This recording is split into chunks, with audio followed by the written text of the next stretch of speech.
Open a Bible back to Daniel chapter 6. We are talking this quarter on Wednesday nights here in the auditorium about the book of Daniel and using it not only to grow in our appreciation of that fascinating Old Testament book, but also using it to lay a foundation for everything that we're talking about this year. Our theme here at Laurel Canyon is victory, the victory that God makes available to all of us in Jesus Christ. And even though Daniel is an ancient book, it greatly helps us to understand this theme of victory, what God has been doing throughout history and what he has done so that you and I might enjoy incredible victory in Jesus Christ. We're going to be in Daniel 6 here in just a few minutes. Of course, we want to begin our time together with a word of prayer. If you will, bow with me, please. Let's pray together. Holy Father in heaven, hallowed be your great, high, holy name. You dwell in unapproachable light, and we are in awe of your magnificence, your perfection. You are high above us, and we are completely unworthy. But you have invited us to play a part in your incredible plan, to share in your great joy by your amazing grace. And we thank you for that this evening. Thank you for your word and its living power to shape our understanding and lead us in paths of righteousness. Thank you for the incredible examples of men and women that you have preserved for our learning and for our inspiration.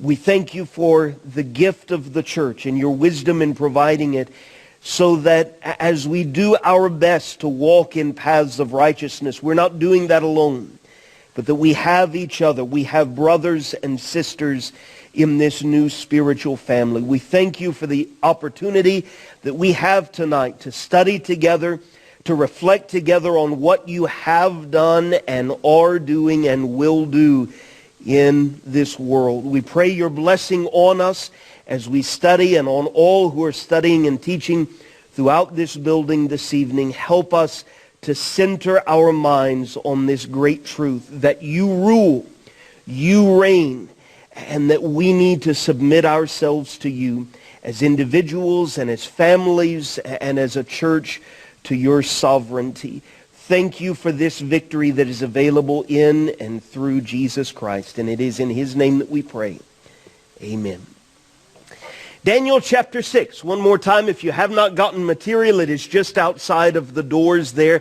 Think about where we have been. I appreciate David filling in last Wednesday evening. In Daniel chapter 1, we were introduced to 4 young Hebrews who were carried away from their homeland by Nebuchadnezzar and the conquering Babylonian armies all the way over to Babylon. And remember, from the very beginning, there is tension as to what these young Hebrews are going to do under foreign influence, under pagan pressure. What are you going to do when you know what the Creator God would have you to do and how he would have you to live, but there is also great societal pressure all around? And we were introduced to these young men as men of courage and integrity and faithfulness to God in Daniel chapter 1. In Daniel chapter 2, even this great and mighty King Nebuchadnezzar is greatly disturbed because of a dream that he has. And there is no one who is able to interpret that dream other than Daniel, one of those 4 Hebrew transplants over to Babylon. And he, with the help of God, helps Nebuchadnezzar to understand that history is moving and there is someone behind that, someone much greater than Nebuchadnezzar or any human monarch on the face of the earth, either past or present or future. And God, through Daniel, enables Nebuchadnezzar to see, yes, you are comparable to the head of a statue that is fine gold, But you're not going to last forever, and your empire is not going to last forever.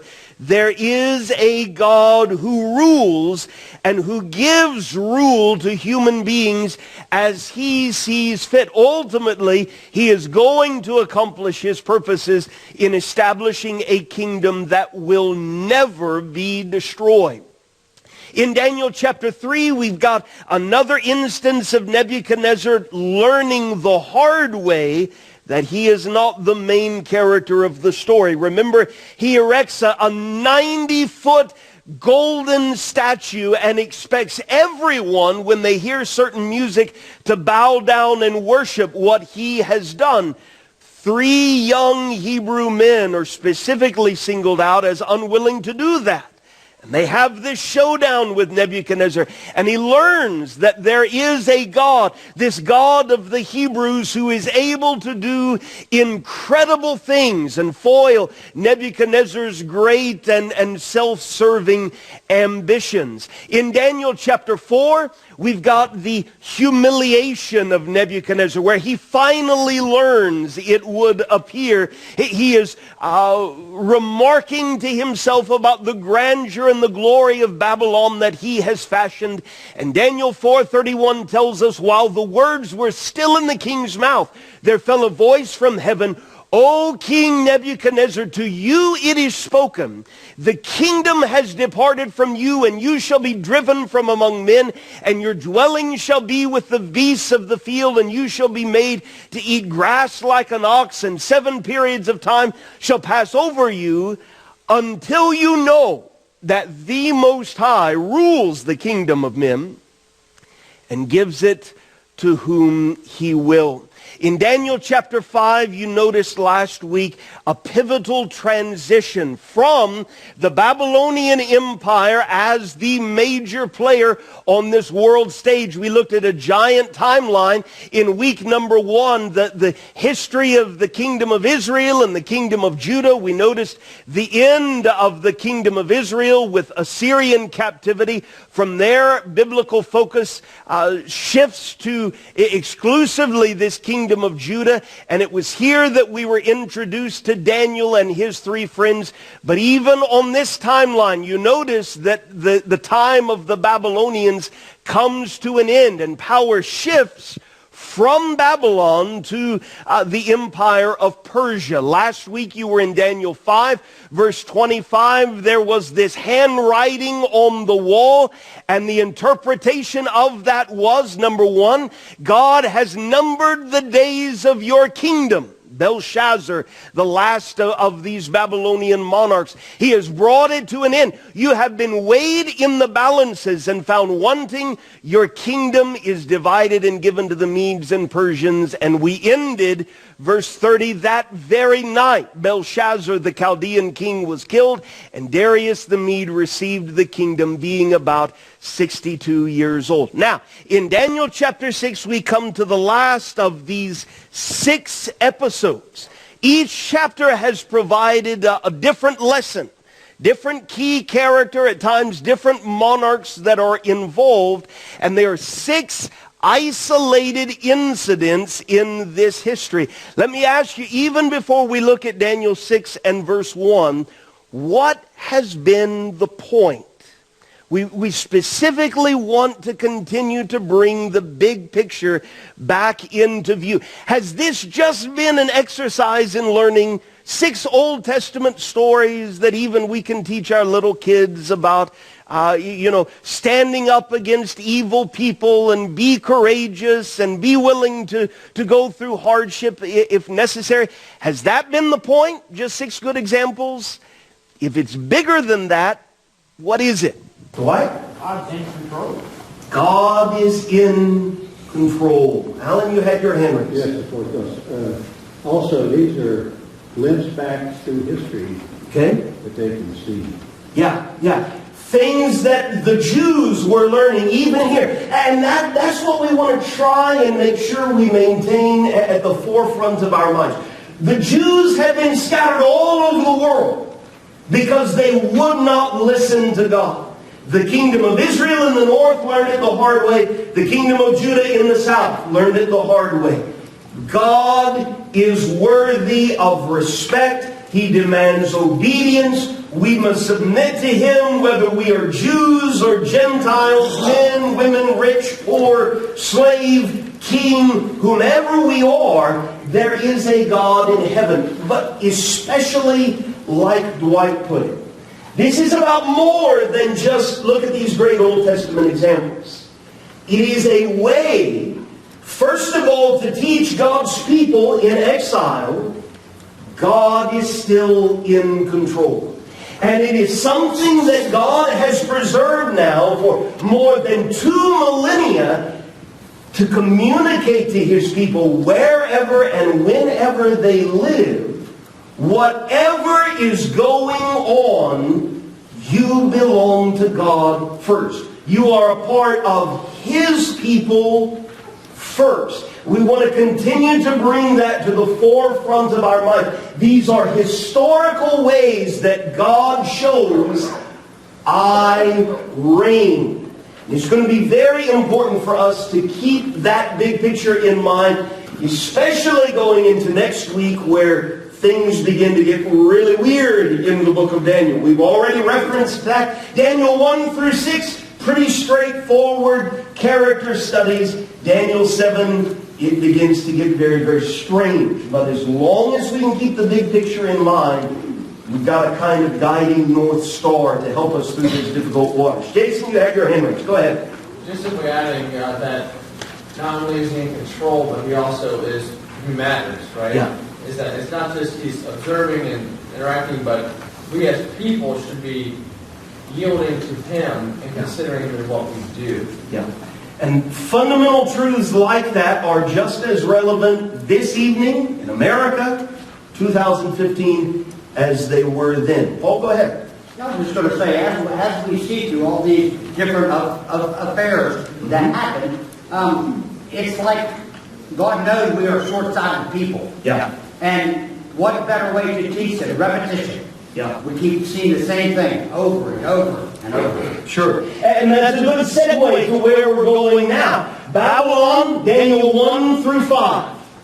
The big player on the world stage. God said before it happened, He even said the very night it happened, you have been used by me. Think about that. The most powerful empire that the world has seen to that point in time, with the most powerful rulers who had ruled this giant stretch of land, God is able to show in undeniable fashion, yes, you are powerful, but I can use you to accomplish my ultimate purposes. Daniel 1 through 5. Daniel 6, power has shifted now from the Babylonian Empire to an even bigger empire. The empire of the Medes and the Persians. And it's the same sort of thing. And again, we want to get that in our minds. It's going to be the same basic template as, Lord willing, next quarter we go into the book of Revelation. Great and terrible things that we read about. But in 2 words, that book is about God wins. Daniel, God rules. Revelation, God wins.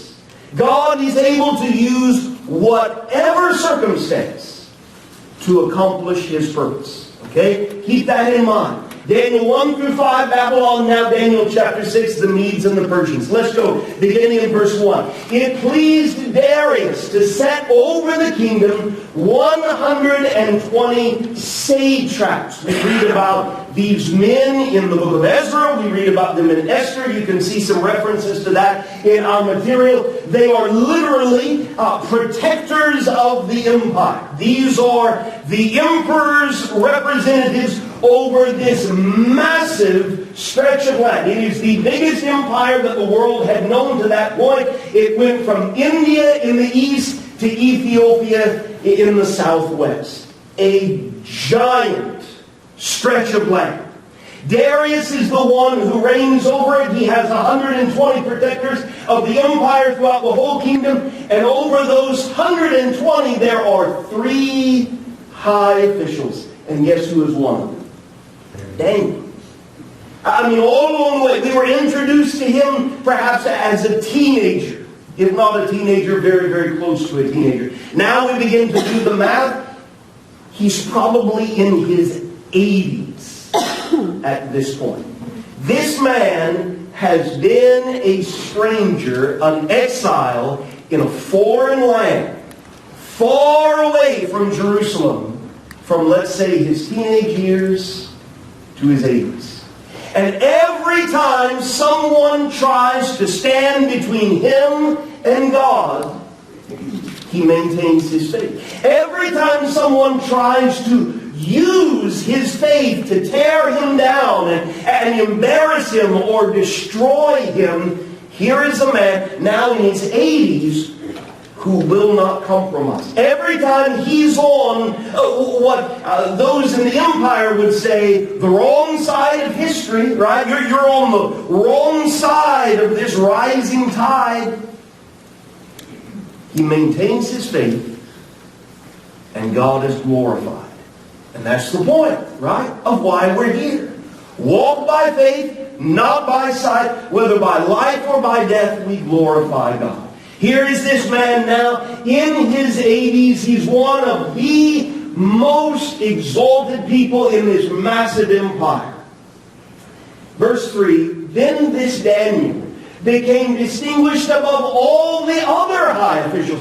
So you got 120 protectors of the empire. You've got 3 high officials. And Daniel just keeps climbing the ladder because an excellent spirit was in him. And the king, Darius, planned to set him over the whole kingdom. Then the high officials and the satraps sought to find ground for complaint against Daniel with regard to the kingdom, but they could find no ground for complaint or any fault because he was faithful, and no error or fault was found in him. Verse 5, then these men said, we shall not find any ground for complaint against this Daniel unless we find it in connection with the law of his God. Let's try and put that in easily understandable, practical terms. What are we being told about Daniel here? We're introduced to him as a teenager. He's in his 80s now. Who's this man? What's he all about? Alex? Despite being a refugee in the land, despite being faithful to the previous king, he's faithful even to the current king under a new empire that just started. Okay. Alex? Also, can't you see those people, those not Jews? Look at Daniel, and the man came through the fire. Absolutely. Time after time after time. He cannot be reckoned with unless they find fault with his God. Okay? Other thoughts? So what we're being told about this man. John? He hasn't broken any laws. Okay? He is an outstanding citizen. Right? This is not his homeland. But he is not a rebel. He is not a revolutionary. He is a man of intense, fervent faith in God. But they can't find anything to pin on him as far as a lack of integrity, a lack of faithfulness in living the way someone ought to live. He is a model citizen, right? But I want you to notice what's about to happen. He is a man of faith, a model citizen, and the social, political scene is about to come head to head with that, and there is a giant clash. And what do you do as a man or a woman of faith when societal pressure is flowing one way, and your faith in God, who has spoken and revealed himself and calls you to submit to him, is pointing in a completely different direction? That's not just an isolated, hypothetical sort of thing, is it? People of God have been confronted with that tension, experienced that tension over and over and over again. Do we not feel the rising of that tension in our own nation at this point in time? Here we are, people of God. God has clearly spoken, And yet we see culture heading further and further and further away from God. So what do you do when increasingly society and circumstances and pressures and norms around you are heading in a very contrary way to the way that God has called you to live? This is not just ancient history where we're going back and looking at a good example but can't really apply it to our circumstances. Elaine, go ahead. Another thing that I think of when I think of Daniel is that he didn't isolate himself either. Yeah. It's one thing to be an upright person and to be by yourself somewhere, but he was a leader in a community that was very different from him. Great point. Great point. The only thing they know they can pin on him is he serves a foreign god, right? If we're going to draw some sort of negative attention, if we're going to somehow cast him in a negative light, it's going to have to be in the way that he serves this God of the Hebrews. And so in verse 6, then these high officials and satraps, we got 120 satraps, 119 I guess, minus Daniel. You got two other high officials that come by agreement to the king and they say to him, "O King Darius, live forever." All the high officials of the kingdom, the prefects and the satraps, the counselors, the governors are agreed that the king should establish an ordinance and enforce an injunction that whoever makes petition to any god or man for 30 days, except to you, O king, shall be cast into the den of lions. Now, pause. If you're a king and someone says that to you,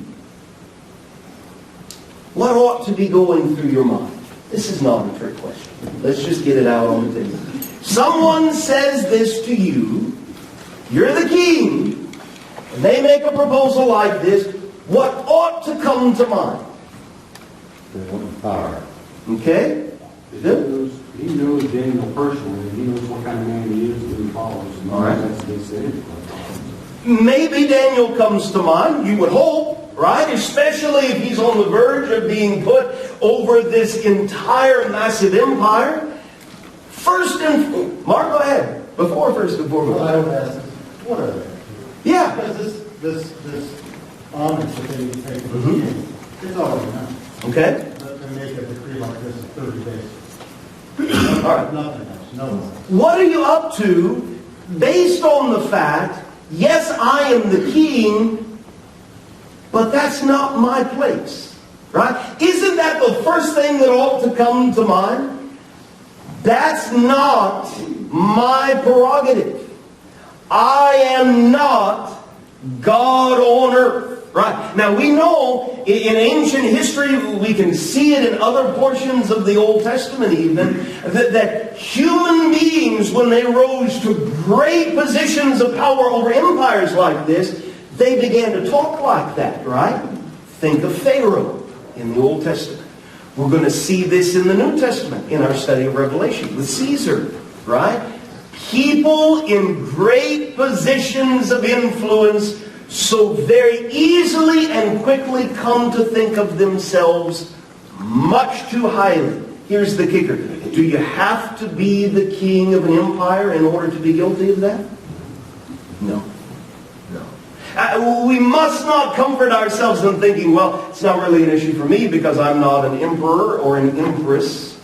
No, it is a human tendency to think much too highly of ourselves, especially when there are those who are anxious to pile all sorts of accolades on us. You know, we've got this in our modern vernacular, the idea of our head swelling and getting much too big, thinking much too highly of ourselves. A lot of times people do that because they're looking for something, right? As has already been brought up.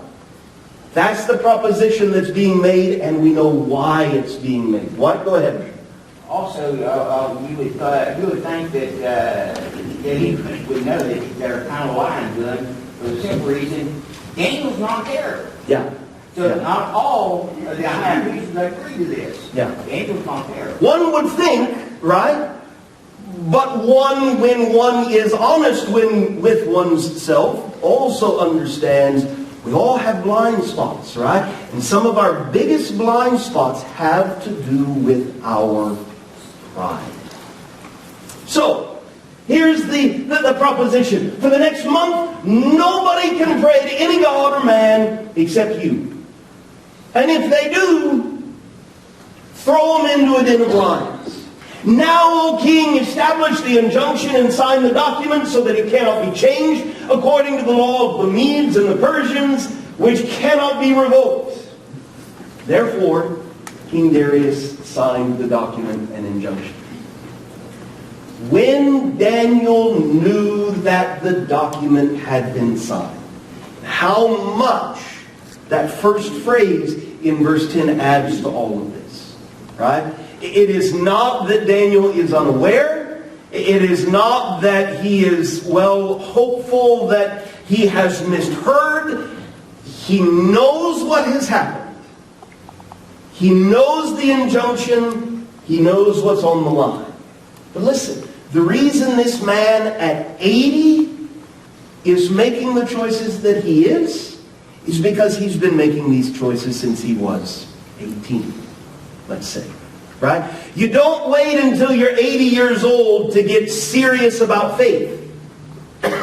That starts by remembering your Creator in the days of your youth. That has been Daniel. He goes to his house where he had windows in his upper chamber open toward Jerusalem. And of course we think about what was in Jerusalem, what had been in Jerusalem, that is the center of what had been the temple. Lord willing, we're going to talk more about this in our Sunday morning class in just a couple of weeks. We also know what Nebuchadnezzar did to that temple, right? It's no longer standing. And so why are you facing Jerusalem? Perhaps it has something to do with what Solomon had prayed hundreds of years before at the dedication of this temple. Solomon, as he offers thousands of sacrifices, he prays to God when heaven is shut up and there is no rain because God's people have sinned against you. If they pray toward this place and acknowledge your name and turn from their sin when you afflict them, then hear in heaven and forgive the sin of your servants, your people Israel, when you teach them the good way in which they should walk, and grant rain upon your land, which you have given to your people as an inheritance. Ever since the days of Moses, this had been built into the covenant, right?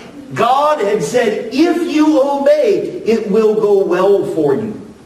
If you disobey, I will pluck you out of this land and allow you to be carried off. And all that this I have given you, it will no longer be yours. And so Solomon, as he dedicates this great house, had prayed this prayer. The house wasn't there anymore, but Daniel understands it wasn't just about the physical building. It was about the God behind that, right? Daniel is praying toward Jerusalem. He gets down on his knees here in Daniel 6 and verse 10 3 times a day. And he prays. And he gives thanks before his God as he had done previously. Let me ask you, how in the world can you know this injunction? Know the people behind the injunction, know how all of this has been engineered, know that if you open your windows, odds are they're just right there waiting to see if you'll do it. How can you not only continue to pray like that, but give thanks to God? How do you give thanks to God when this is happening? Alex? Daniel learned the lesson that his Israelite forefathers never did. When his Israelite forefathers experienced the miracles of God, they were selfish about it, or they didn't seek to heart the lessons there. Okay. Daniel has experienced those miracles throughout his entire life, and he's recognizing that God is in control and God has power, and all I need to do is obey him. Okay. How do you give thanks to God in this circumstance, Eric? So it goes back to your first question. What is the purpose of what we've read so far, what we've studied so far in this class? We can look back easily and say, okay, we can read all of this, and okay, God is in control. We know that. Yeah. But Daniel knew that personally. Okay. And he had experienced that. And so whatever the situation was, no matter how bleak some may look at it or how wonderful some may look at it, God is in control, and he had a great appreciation for that. Okay. He lived that. And so we look back and we can appreciate it. Yeah. He, in the face of it, experienced that and understood that God was in control. And God will be glorified no matter what. Yeah. He not only knows that God is in control, he has an intimate relationship with God. Right? I mean, you can know about God and not feel like giving thanks to God. Or you can know God, and that makes all the difference, regardless of what's going on. Right? Alan, go ahead. We have to remember also that the circumstances of Daniel, he had a personal relationship with God. Mm-hmm. In our lifetime, we sometimes may think we have a personal relationship, but we don't reach the one Daniel. And that's a lot to give today. Yeah. What is the relationship worth, is the question. We see what it is worth in Daniel's case, right? What am I willing to give up in this life in order to enjoy the fullness of joy? What will I abstain from in this life while the world is rushing into all sorts of impurity? I mean, so many examples of absolute filth and impurity all around us. On one hand, we can see it with our physical eyes, we can hear it with our physical ears. Bountiful opportunities, and here is Jesus on the other hand saying, "Blessed are the pure in heart, for they shall see God." And so, which do I want more, is the question, right? Do I want to go right along downstream in the filth of this world, or is it worth being different in order to inherit that promise, "Blessed are the pure in heart, for they shall see God"? Paul and then Mark. You know, I think we can see Daniel here. It isn't like he's contemplating, well, let's see, this is the 4th, 5th time. Should I? Mine's already made up. Trust and faith is already there. Yeah. He don't have to second guess himself of what he needs to do. Yeah. Same as what we know how God blesses us. We shouldn't question. Yeah. We just do it. We emphasize in so many examples, especially from the Old Testament, you make up your mind whose you are before difficult times come, right? You make up your mind what sort of person of integrity you're going to be before the temptation comes knocking on your door, right? Once you make up your mind, now walk in the light of that decision no matter what. Mark, go ahead. We have a tendency to look at this and think, God shut the mouths of lions. Daniel didn't know that. He was willing to proceed with the next day, knowing somehow, whatever events took place, God would be glorified. Yeah. Several times now we've noticed a lot on the line. You and I know the end of the story. These men are living the story. Right? They do not know what is going to happen.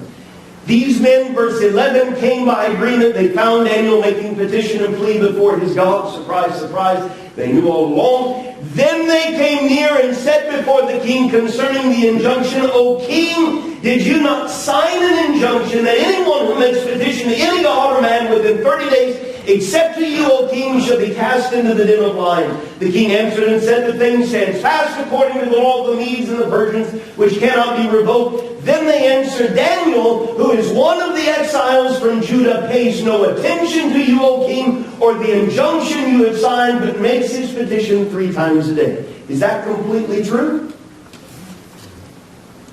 Latter part of it, of course, is completely true. Has it been true that Daniel pays no attention to you, O king. We've already noticed that that is not entirely the case, is it? It's just, here's the tension. Yes, I will serve the king, and I will be respectful to the king, and I will be the sort of citizen that the king would love to have. But when it comes to the king standing in opposition to my heavenly king, this is not a real question as to which way I'm going to go. That ought, of course, to make us think. Is our faith so solid, number one, and so evident, number two, that someone would know, well, this is how to get them, right? If I'm trying to get this person in a difficult situation, the way to do it is their unshakable faith. Would I have that sort of a reputation with the people that I interact with from day to day? Elaine, go ahead. I was just thinking about the way that Daniel chose to, I don't want to say like defy, but to disobey this rule. Yeah. He could have done something different. Like he could have gone before the king and complained or made a big deal about it, but he chose to just serve God in the way that he'd always done. And I think sometimes when we're faced with situations like this, our first instinct is to be really loud and vocal with how much we disagree with something, instead of just to show people by the way that we're serving. Yeah. Good thought. Good thought. Verse 14, then the king, when he heard these words, was much distressed, and set his mind to deliver Daniel. Again, does that not tell us what sort of a man Daniel has been? He labored, the king, till the sun went down to rescue him. Then these men came by agreement to the king and said to the king, know, O king, that it is a law of the Medes and Persians that no injunction or ordinance that the king establishes can be changed. Then the king commanded. Daniel was brought and cast into the den of lions. The king declared to Daniel, may your God, whom you serve continually, deliver you. Now, that didn't just come out of a vacuum, right? That wasn't just a good sounding sort of thing to say. Again, Daniel is a man of faith. He is a man of open, unashamed faith, even in this most critical of moments. You just imagine, right? This is not a scene just on felt boards in a kid's class, right? 80-year-old man praying. A mob comes, takes him away, throws him into a den of lions. Verse 17, a stone was brought, laid on the mouth of the den. The king sealed it with his own signet and with the signet of his lords, that nothing might be changed concerning Daniel. Then the king went to his palace and spent the night fasting. No diversions were brought to him, and sleep fled from him. Then, at break of day, the king arose and went in haste to the den of lions. As he came near to the den where Daniel was, he cried out in a tone of anguish. The king declared to Daniel, O Daniel, servant of the living God, has your God, whom you serve continually, been able to deliver you from the lions? Then Daniel said to the king, O king, live forever. My God sent his angel and shut the lions' mouths, and they have not harmed me, because I was found blameless before him, and also before you, O king. I have done no harm. Look at the bottom of our material, this quote from Hebrews chapter 11. It's familiar, verses 32 and 33. And what more shall I say at the end of this long catalog of faithful men and women? For time would fail me to tell of Gideon, Barak, Samson, Jephthah, of David and Samuel and the prophets, who through faith conquered kingdoms, enforced justice, obtained promises, stopped the mouths of lions. Isn't it interesting that in Daniel's words, and of course as the one who's experiencing it, he knows God is the one who shut the mouths of these lions. Daniel can't do that. Hebrews chapter 11 talks about how by faith the mouths of lions were stopped. God is more than able to do His part. Whether He chooses to do it in my time, in the way that I would like Him to, that's up to Him, right? My responsibility, no matter what, is to walk by faith. My responsibility is just to do the next right thing.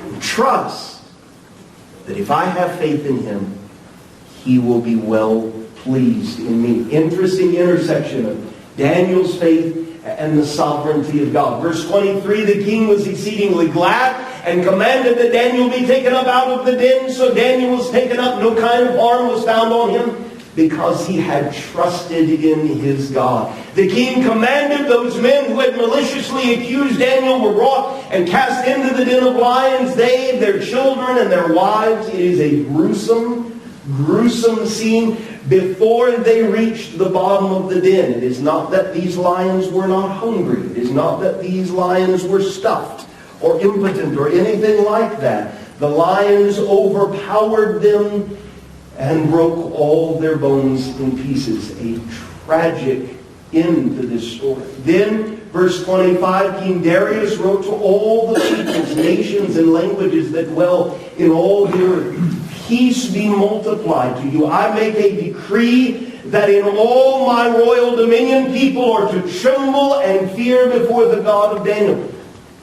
We've heard this sort of thing before, right? Nebuchadnezzar did this, did he not? In Daniel 2, and then when circumstances changed a little, he conveniently forgot the sorts of things that he had said. He does it again in Daniel chapter 4.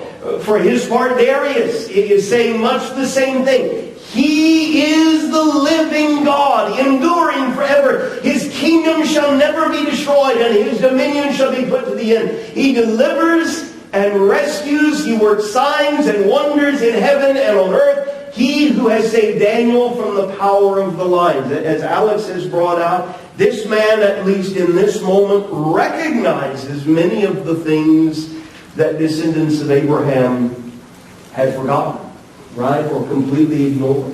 So, as has been the case, this Daniel prospered during the reign of Darius and the reign of Cyrus the Persian. Very quickly, Alan, go ahead. When he says no harm has been found, is he referring back to the 4th chapter where they're trying to find fault?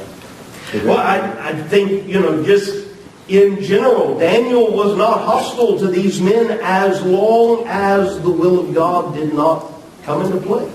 Right? Now, very, very quickly. Daniel 1 through 6. Lots of interesting episodes that, of course, teach us good lessons about faith in God, but really emphasize in living, fleshly color, right? God is in control. Look at it in Daniel 1. Look 2. Look 3, 4, 5, 6. See that God is in control. And it's like it's right here in front of us on the earthly, human stage, and we understand that, and it's not all that difficult to wrap our minds around. What is about to happen as we go from Daniel 1 through 6 to Daniel 7 through 12 is, it's like the perspective is going to shift. Think about it from the standpoint of a documentary, let's say. And you've got kind of a first-person view of exactly what's going on, okay? And all that you can see is the stage, and you're watching as all of this happens in front of you, and you understand it, and you're inspired by it. Now, all of a sudden, what's about to happen is the perspective is going to shift. And it is as if we go behind the curtain on the other side, and we begin to see things now from God's perspective. And how often we remind ourselves, God doesn't think like us, right? God is high above us. And when we are ushered behind the veil, if you will, whether it's in the Old or the New Testaments, it becomes much harder to understand, right?